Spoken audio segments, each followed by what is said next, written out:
I'm the Shinigami, and look, I'm back in a familiar environment. So yeah. Today I will be doing a fight discussion video. I know what you're all thinking, oh god, he's going to be doing a fight discussion video. And I know this is very opinionated, you know, everybody has their own opinions on who would win in a certain fight. But I decided not to do the bad thing, which would be, you know, just go main character, match them up, because, you know, people hate that. Some people like it, I mean, depending on who I say wins, they like it. But I decided to do something, so I wrote down a lot of characters' names from the big four, and a few from other animes, like Gintoki from Gintama, and Rin Nakamura from Aeon Exorcist, or Blue Exorcist. And I put them into this hat, see? And just so you see, there is a lot of names in there. So I will be shaking them up, and then I will be choosing two at random, and there's no preparation for this, so the two that I pick out, I will have to decide on the spot who I think is going to win, and then explain why. All on the spot. So, first name, even to make this even more fair, I'll look away. So the first name is Kiba Inuzuka. Second name, I think this is one. Kuroh Yatogami from K Project, or K Anime, whichever you want to go with. Alright, off the top of my head, who would win? I would have to say, it's a hard one. Off the top of my head, who would win? I would have to say Kiba Inuzuka. Reason being, well, I'll name the good fighting stuff and their bad fighting stuff. Okay, so Kiba Inuzuka can use Fang over Fang. He can go into the total beast mode, where he turns and, you know, he's still a human, but he goes into sort of like a feral human in a way. And also him and Akamaru can do like substitution, you know, Akamaru can turn into him. And then they can turn to that giant two-headed wolf thing. Kiba also has an amazing nose, so he can track down any opponent that runs away. Extremely fast. His taijutsu is amazing, not nearly as amazing as Rock Lee's, but still pretty darn amazing.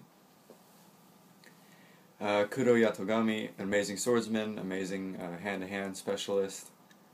Was able to dispatch several people, but on his own.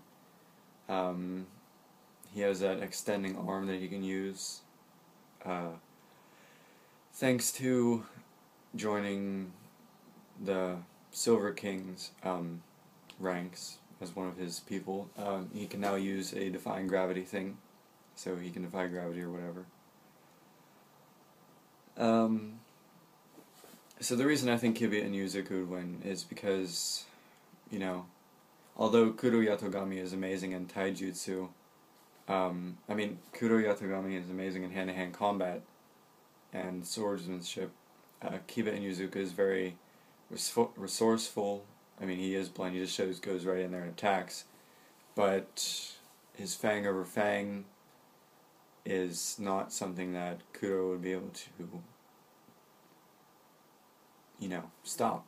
He might be able to dodge it, but Kiba can continue that, you know, he jumps up, goes up, crashes right in it.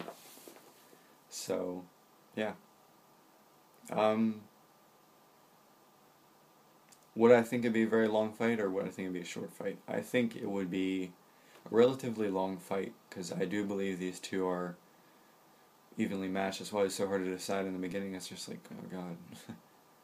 But, I think it'd be a long match, and Kiba and Akamaru would be the one left standing.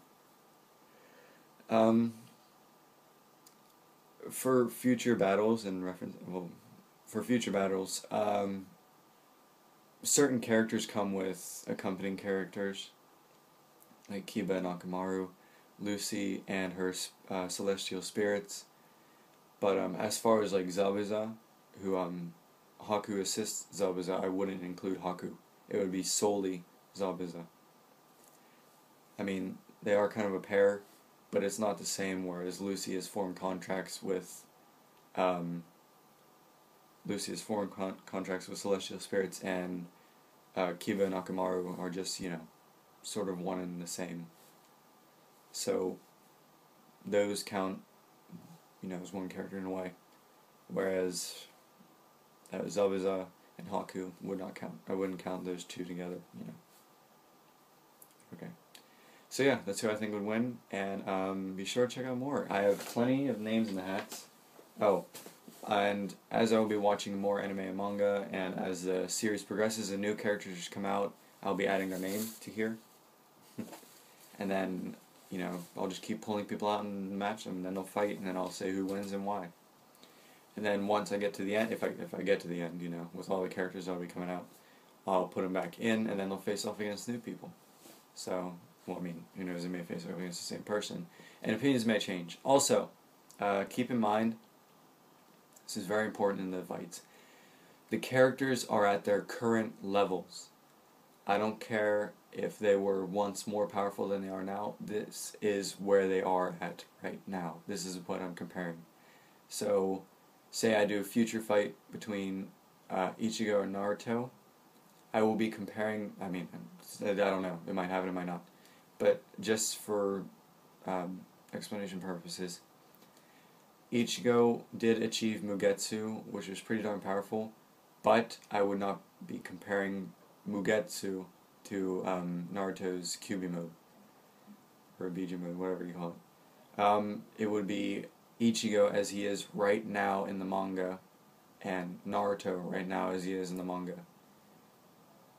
Like I said, even if the manga knocks out all their powers and they're completely weak, that's what they're gonna fight as. They're gonna fight as who they are right then and there. So just keep that in mind. That's what I'm doing. Okay. So, yeah. Also, the Quincy may do these videos, and he may say who he thinks will win and why. He may do the same ones as me and give different opinions, or even the same opinions, or he may just pick two people, pair them up, and then say who he thinks would win and why. So yeah, watch out for his videos maybe, and watch out for more of my videos. But yeah, I am the Shinigami, and I'm signing off. Jana.